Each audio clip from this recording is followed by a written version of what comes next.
This is Car Guys Talk with Andrew and Tavarish. Gymkhana Files is really good. I got to check that out.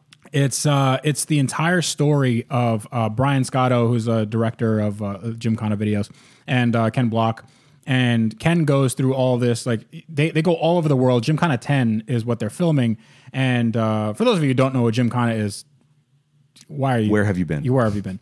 It's just a series of videos where Ken Block just tears everything up. Yeah, tears everything up in all these awesome cars. But you've seen it before. You know what it is. So, but he goes around the world and they film these things and they have all these issues. And in the same time, Ken is also doing WRC. So he's doing World Rally Championship, right? And then he ends up, trying to win, but then, kind of spoiler alert, he disbands the team in the middle, and it's like this real heartbreaking moment. But I mean, this is already like out. People know that this happened years ago. Yeah. This happened already, right? But and it's like you see like him actually have to tell his co-driver, because there's two drivers on the team. He tells his driver, and his driver's like really excited about it, and he's like, the driver takes it like really. He doesn't take it badly, but he's like, you could tell he's devastated. Yeah. And it's tough. It's tough to watch.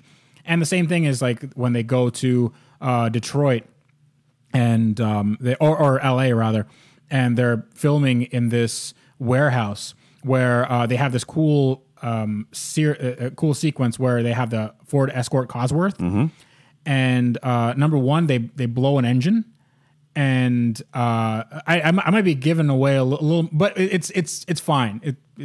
You'll like it. So they have some engine trouble, and then right after they get the engine fixed, then they have like an accident.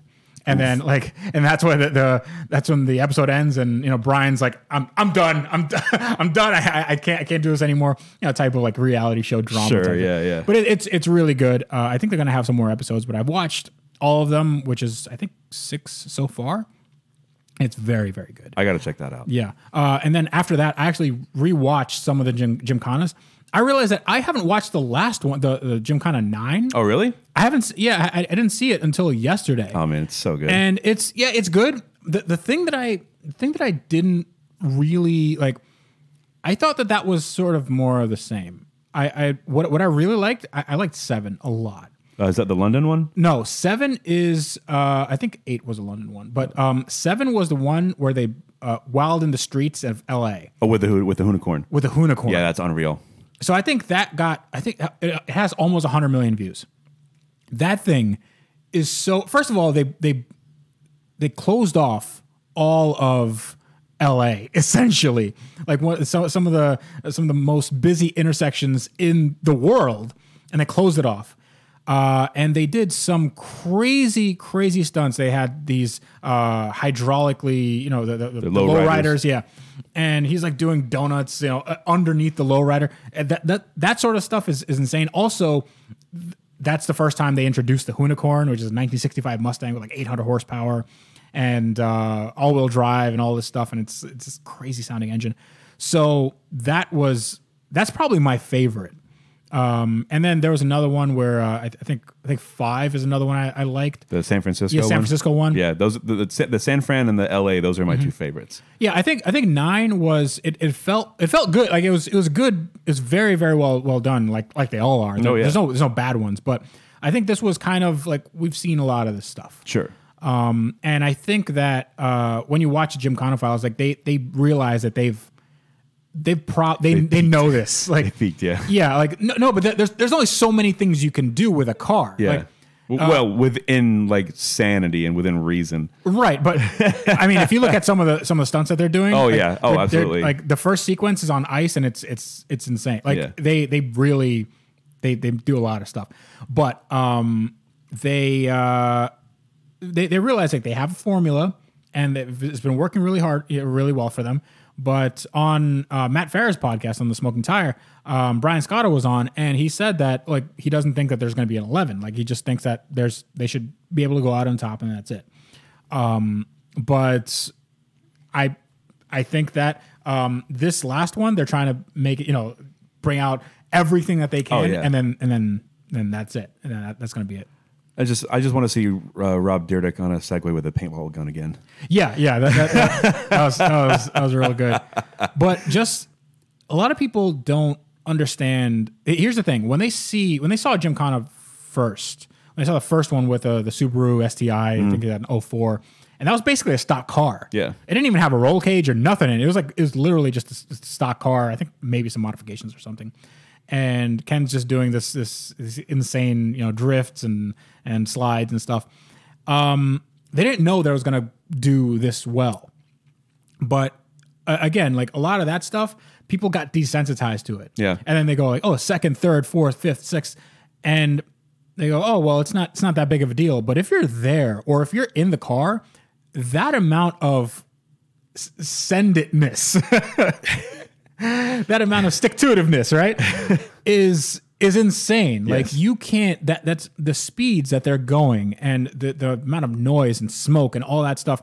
Like you literally can't see. Like if you have that amount of tire smoke, you can't see in front of you. Correct. Yeah. And he's just like full send, or like Cletus, full pull. You're doing full send the entire time. Or Alejandro, the full enchilada. Full enchilada. If you do that, like it's just crazy. Yeah. And I think a lot of people got just kind of getting desensitized. Sure. To it. It's just like the internet. Like, why didn't you do, why don't you like jump from a plane or something? Like, so I don't know. I mean, pretty much anything that Hoonigan does, I'm here for. I love the brand. I love the people, the characters, essentially, the people that work there. Like they have a really awesome formula, and it really speaks to. I think it really speaks to the everyman car enthusiast, the guy that works on his car in his driveway, sort of thing. Sure. Hoonigan as a brand, I'm with it. So I like it because it's it is a lifestyle. It's kind of like, if you watch Daily Driven Exotics or something like that, you're living through them. And like, what's it like to have a really expensive car? Of course, yeah. And then do these kind of wacky things. But for them, it's like, what's it like to have zero mechanical sympathy, as they put it? Yes. What happens if you take a trophy truck and you have a small, parking lot, and then you decide to do jumps with it, or drive it off a dock or something like that. And you have a bunch of people that are just kind of, rowdy and they love this kind of stuff. It's the best. Yeah, it's really great, and I like that they got everybody. Everybody there seems to be perfectly fit for. Oh, absolutely! Yeah. Oh my God, yeah. Like when Hurt and Vin. Yeah. We know when they of course Kato's not there anymore, but when Vin and Kato would go do like track days and stuff, just really good. Yeah, I met Zach. He's at a Michelin event, and he's Zach and Larry Chen. Yeah. And he's like, they're exactly who you think. Oh, they're, yeah, absolutely. Off camera or whatever. Like they're crazy people. Yeah, absolutely. Yeah. And but they're super nice, like real down to earth people. And I think that's exactly the kind of they're doing really well in branding.